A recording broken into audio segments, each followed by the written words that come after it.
Do you all still remember your first ever day of school?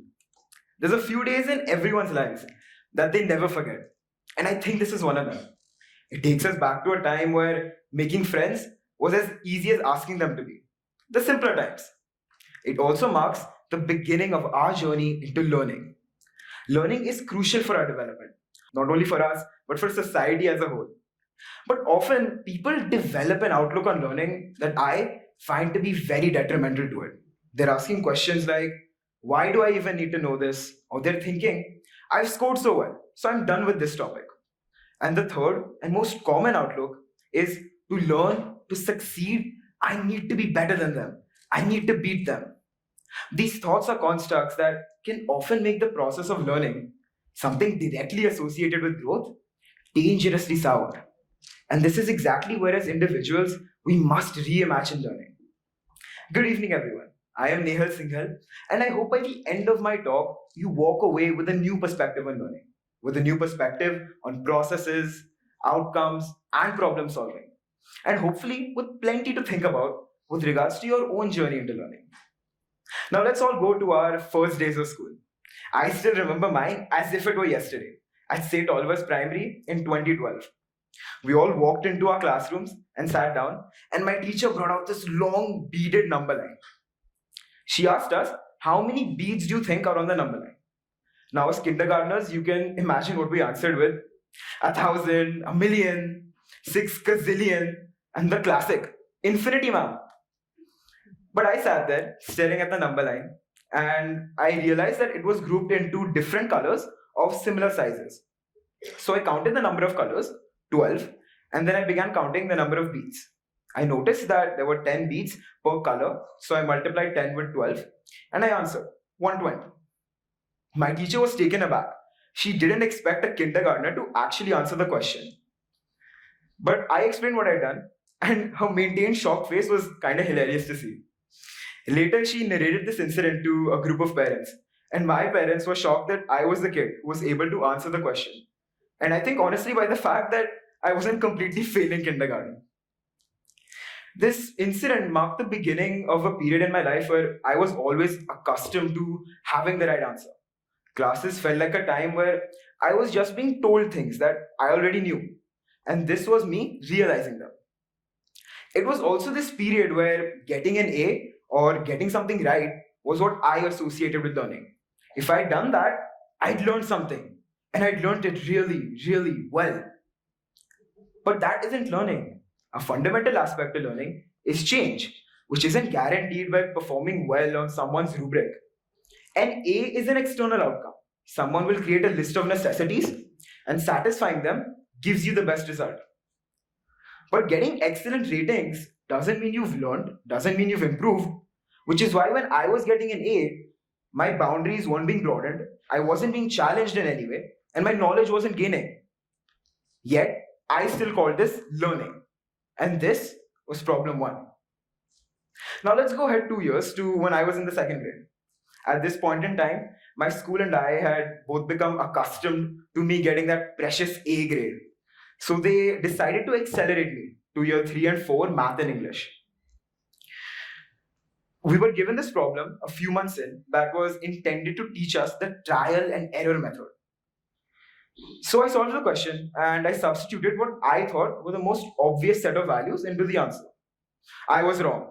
Something at the time I wasn't quite used to. So I began panicking and I burst out crying. My teachers rushed in and they said, Nehal, you were expected to get an error.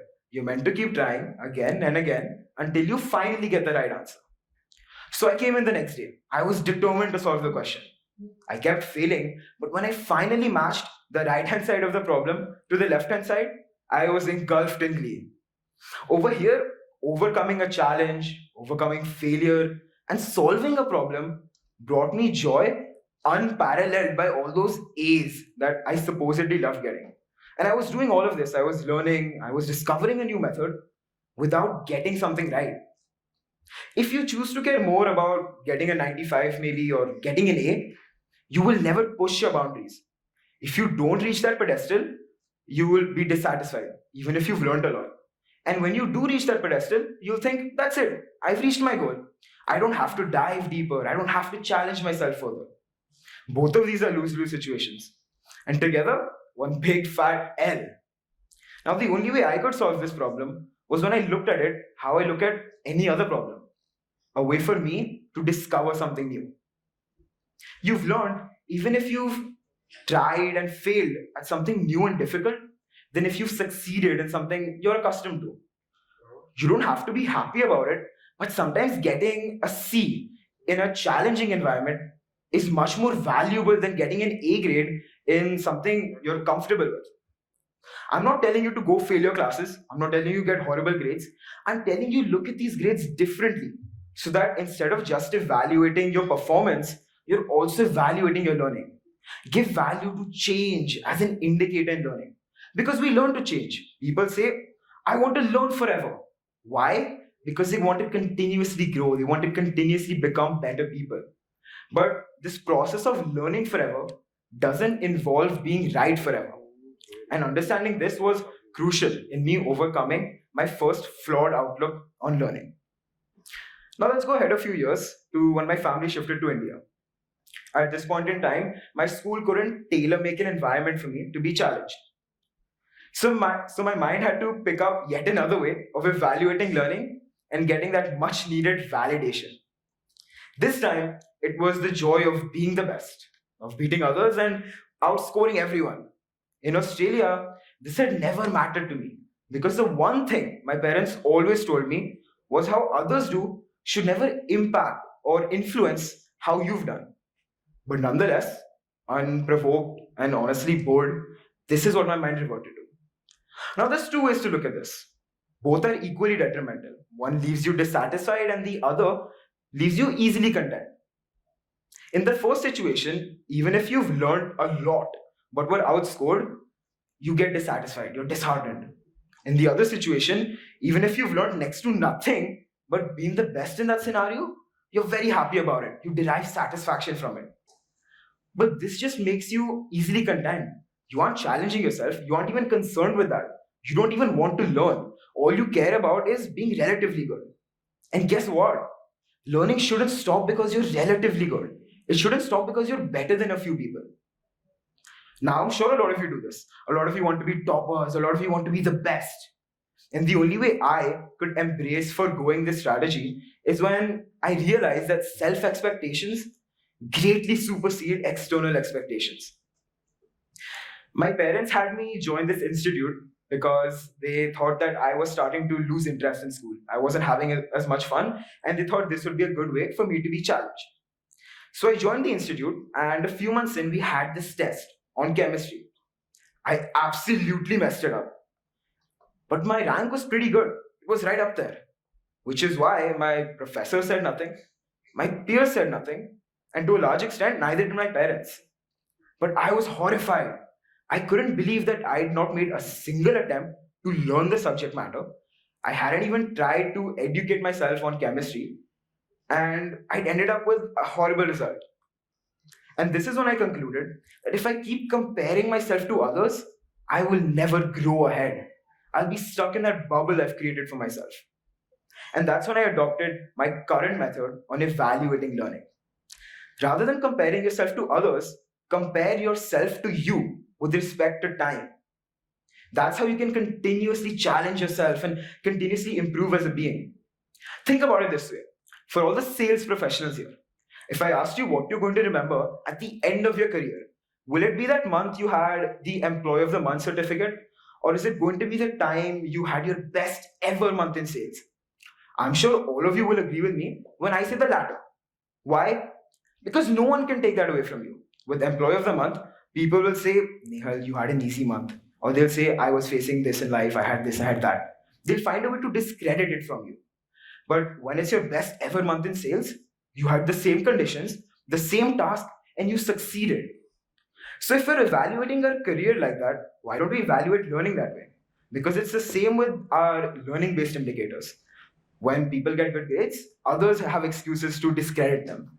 And when we get bad grades, we start coming up with our own excuses. We say they had it easier, I had it difficult.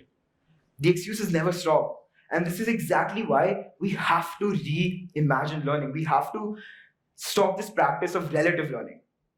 Only then can you start adopting this method, and only then can you have a strategy in which you're constantly challenging yourself. You're constantly trying to become a better person. There's no excuses, and this works every single time.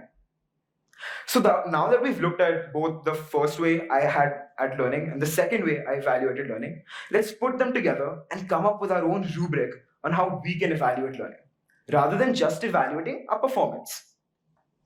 We're going to remove those indicators like getting 90 plus, getting 80 plus, and then also the indicators like top 5% of my class, top 10% of my class. We're going to add our own questions. Our first question will be, was I challenged? If you haven't been challenged, you have not learned. Our second question will be, did I improve? This works both ways. If you've learned something new in a new field, you've improved in that particular field. And on the other hand, if you've just improved your skill and efficiency in something you already know, you've learned in that situation as well. My third question will be, were my boundaries broadened? This directly quantifies change in knowledge, which is exactly what learning is about. You learn to gain in some way. My fourth and final question will be, did I solve a problem? Anyone here on a given day would rather solve a quick problem of math rather than read about math for an hour. We've also learned that the solution to our problematic takes on learning involved failure, challenges, and improvement. All three of these are key aspects of problem solving. So when you put learning and problem solving together, you come up with a pretty interesting mission statement to solve the problem of your lack of knowledge, because there is always scope for improvement. Once you're doing this, you adopt a method which makes you your own competitor, since you're challenging yourself. And once you do this, you'll constantly be improving. Since you're solving the problem of your lack of knowledge, you'll also be gaining, which means you'll be broadening your boundaries. And so by simply following this mission, we'll have solved or ticked every single box in this rubric. This is my simple idea or my small idea on how you can evaluate your learning. And hopefully it has a big impact on your own journey, the same way it's had on mine. People have become so obsessed with getting the best grades, the best ranks, that they've forgotten how to learn in the process. Start educating yourself to learn rather than educating yourself to score. I know it's hard to let go of the practices of relativity, of outcomes, but when you work towards the right rubric, for the right reasons, the right outcomes, and against the right competitor, which is you, that's when you can unlock the key to relearning learning. Thank you.